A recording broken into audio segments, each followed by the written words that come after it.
Semangat pagi, apa kabar? Semoga semuanya tetap semangat, tetap sehat, tetap optimis.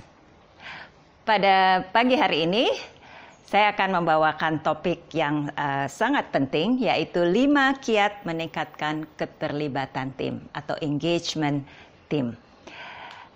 Saat ini, perubahan terjadi semakin lama semakin cepat. Dan di dalam menyiasati atau menghadapi perubahan-perubahan itu, perusahaan, organisasi perlu beradaptasi, perlu bisa melakukan terobosan-terobosan. Dan untuk itu diperlukan energi, komitmen, serta keterlibatan semua anggota tim.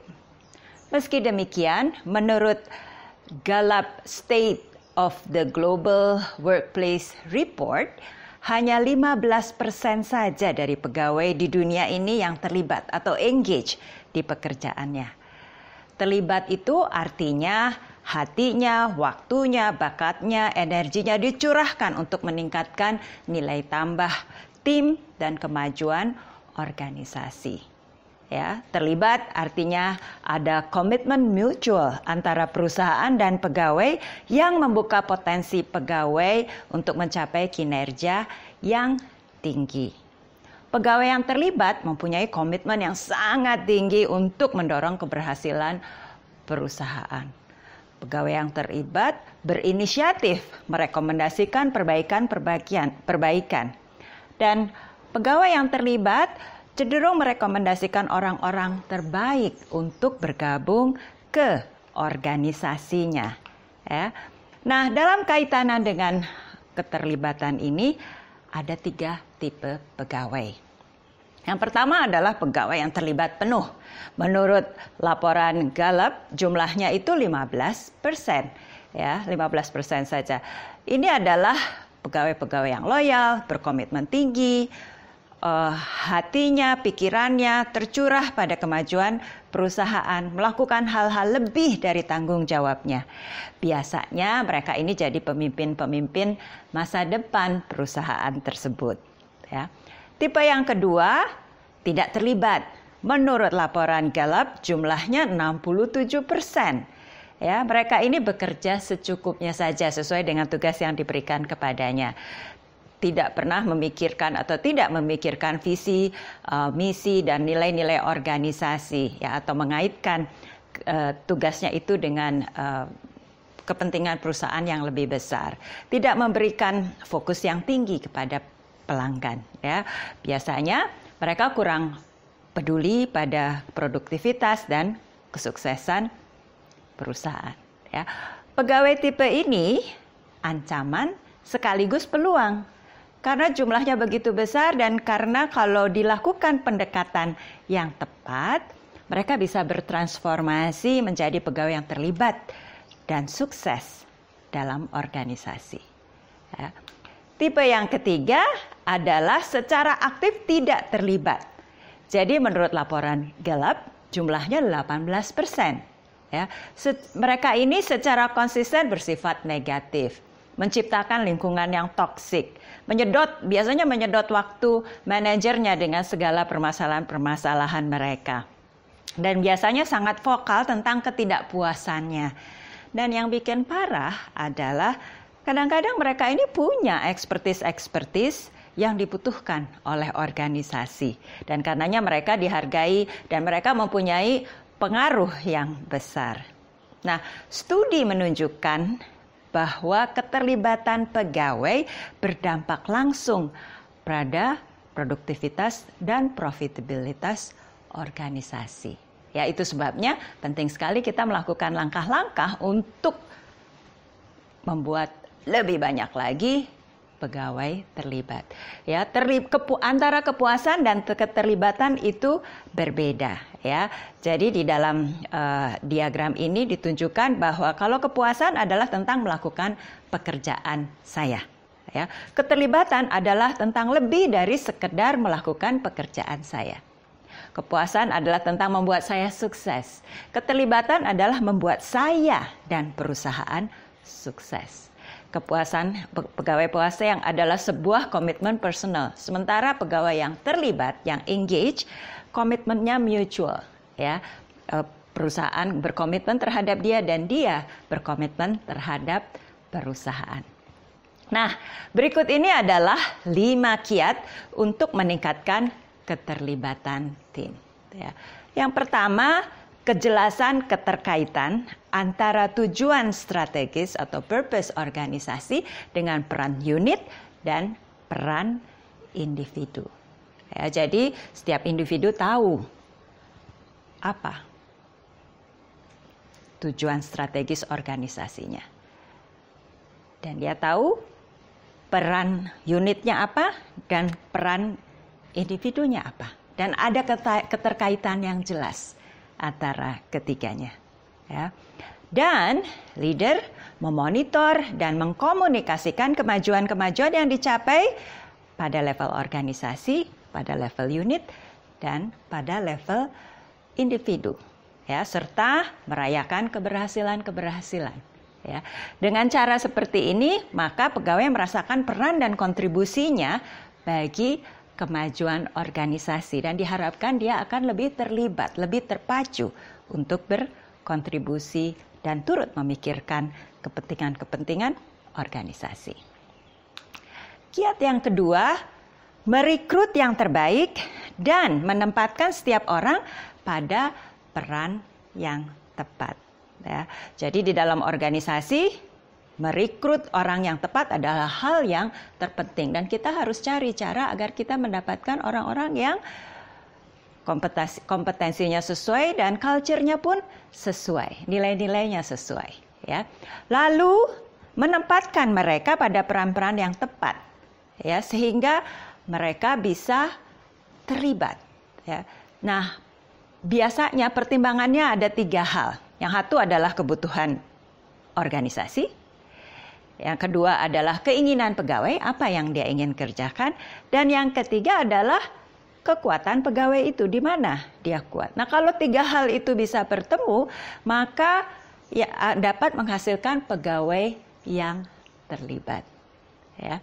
Jadi penting sekali kita tahu kekuatan masing-masing pegawai dan menempatkannya di tempat di mana dia kuat.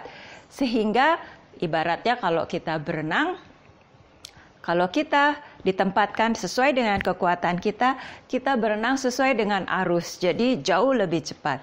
Tetapi kalau kita ditempatkan di tempat di mana sebetulnya itu adalah kelemahan kita, ibaratnya berenang, kita seperti berenang melawan arus, dan berat itu kalau berenang melawan arus di lautan bebas. Ya. Jadi penting sekali merekrut yang terbaik dan menempatkan setiap orang pada peran yang tepat.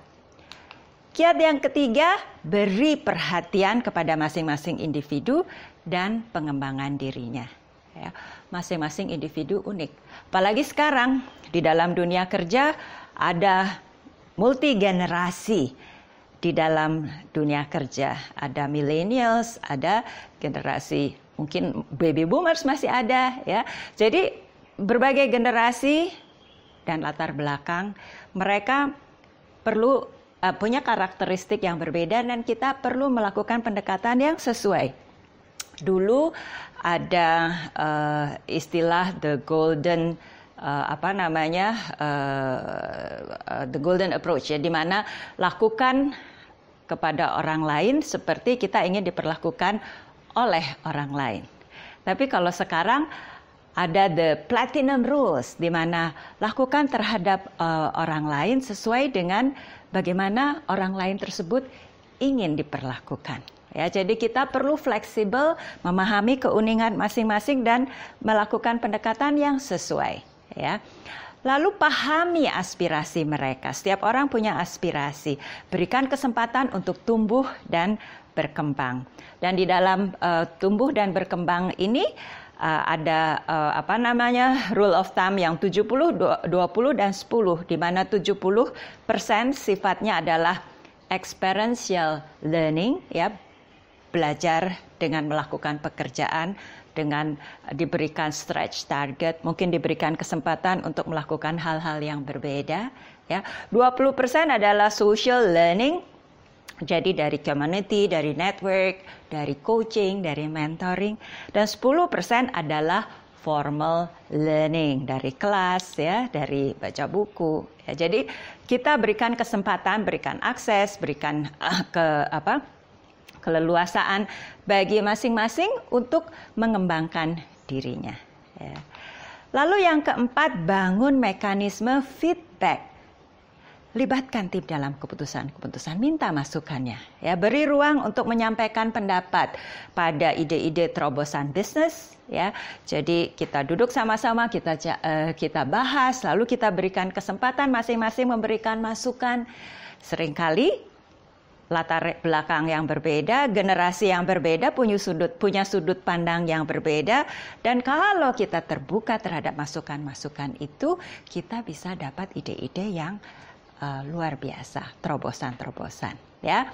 Kemudian juga libatkan di dalam perbaikan proses, di dalam pemecahan masalah ya, minta masukan agar organisasi lebih baik. Demikian pula di dalam cara kepemimpinan kita secara teratur, lakukan 360 degree feedback supaya mereka bisa memberikan masukan. Mungkin kita merasa pendekatan kita sudah baik di dalam memimpin, bisa jadi tim kita mempunyai pendapat yang berbeda dan mempunyai masukan yang bisa membuat kita lebih baik lagi. Dan masukan sifatnya dua arah, kita pun sebagai leaders perlu secara teratur memberikan feedback, memberikan masukan, baik yang positif ya, maupun yang konstruktif, area-area yang perlu diperbaiki. Nah, dalam hal memberi dan menerima masukan ini, di channel ini saya pernah membawakan topik 5 kiat memberikan dan menerima masukan. Silahkan dilihat ya. Pada intinya kita fokus pada perilakunya dan dampaknya ya. Dan berikan masukan secara teratur, tepat waktu. Jadi jangan perilakunya sekarang, kasih masukannya baru 6 bulan lagi pada saat sesi feedback formal ya. Lakukan segera agar bisa segera diperbaiki. Dan yang kelima, bangun budaya yang memotivasi. Buat tempat kerja menjadi menyenangkan, cerah, kreatif, instagramable ya. Lalu berbagi informasi secara teratur dan sering ya. Apresiasi setiap kemajuan dengan cara-cara yang kreatif dan unik. Beri tempat untuk peer recognition. Jadi berikan peluang agar di antara sesama anggota bisa saling menghargai. Lalu hargai perilaku yang baik ya, fokusnya pada perilaku. Jadi itu tadi 5 kiat meningkatkan keterlibatan tim. Yang satu, buat kejelasan keterkaitan antara tujuan strategis organisasi dengan peran unit dan peran individu. Ya, ketika itu jelas bagi semua, itu bisa merangsang orang untuk turut berkontribusi. Merekrut yang terbaik dan menempatkan setiap orang pada peran yang tepat. Jadi kita cari keseimbangan antara kebutuhan organisasi, keinginan pegawai, dan kekuatannya. Ya, ketika kita bisa menemukan titik temu, maka kita bisa meningkatkan keterlibatan. Beri perhatian pada masing-masing individu dan pengembangan dirinya. Kita harus cukup fleksibel untuk melakukan pendekatan sesuai dengan karakteristik dari masing-masing individu. Bangun mekanisme feedback. Undang masukan, terlibatkan di dalam ide-ide, pembuatan ide-ide, memecahkan masalah ya. Lalu bangun budaya yang memotivasi. Selamat menerapkan kiat-kiat ini. Semoga berhasil. Kita butuh lebih banyak lagi tim kita yang terlibat, baik hatinya, pikirannya, upayanya, sehingga di era perubahan ini yang serba dinamis, kita bisa beradaptasi, kita bisa melakukan terobosan-terobosan, dan kita bisa semakin sukses. Sukses untuk Anda semua.